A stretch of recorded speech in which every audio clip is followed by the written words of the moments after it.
बहुत समय पहले की बात है। सावेरपुर नामक एक सुंदर सा गांव हुआ करता था। इस गांव में विजय नाम का एक लकड़हारा रहता था। विजय बहुत ही ईमानदार और मेहनती था।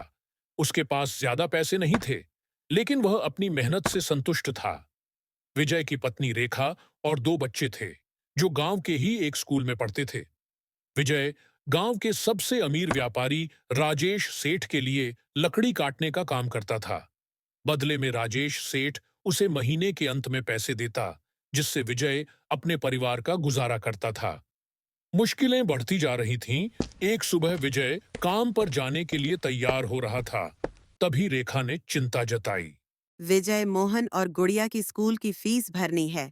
टीचर ने कहा है कि अगर कल तक फीस नहीं भरी तो उन्हें स्कूल नहीं आने देंगे। पर रेखा, पैसे कहाँ से लाऊं? जो कमाता हूं उससे मुश्किल से घर चलता है। मैं आज ही सेठ जी से पगार बढ़ाने की बात करूंगा। विजय काम पर चला गया। वहां उसने अपने साथी रघु और अमर से बात की। सेठ राजेश तो बहुत चालाक है। हर बार पगार काटने के लिए बहाने ढूंढता है। हाँ भाई, पिछली बार मेरी आधी पगार काट ली थी। कह रहा था कि मैंने 2 दिन की छुट्टी ली थी।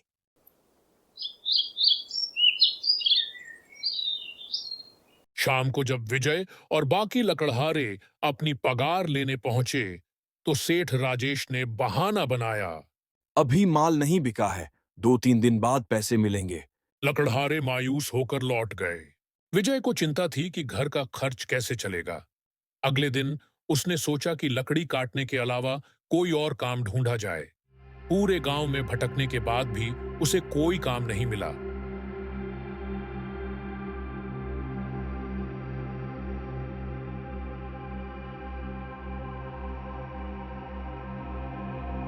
तभी अचानक उसने देखा कि कुछ भैंसें तेजी से उसकी ओर दौड़ रही हैं। डरकर वह पास की एक गुफा में छुप गया।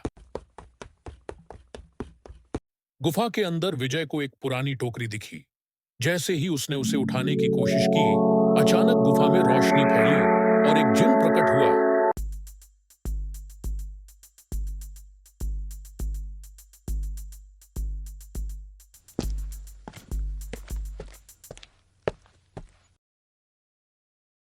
कौन हो तुम?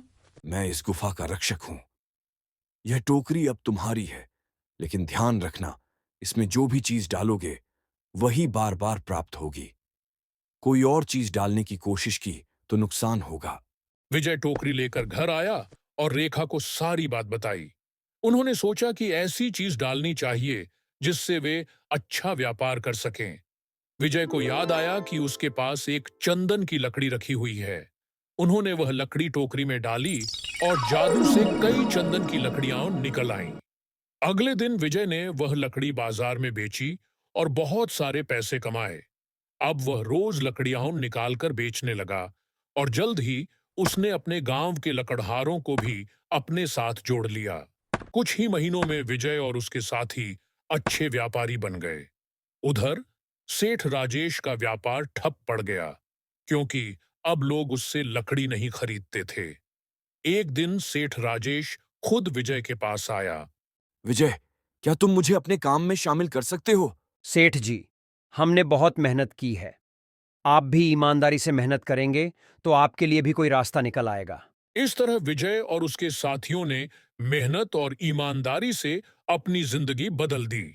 उनका व्यापार बढ़ा और गांव के सभी गरीब मजदूरों को रोजगार मिला।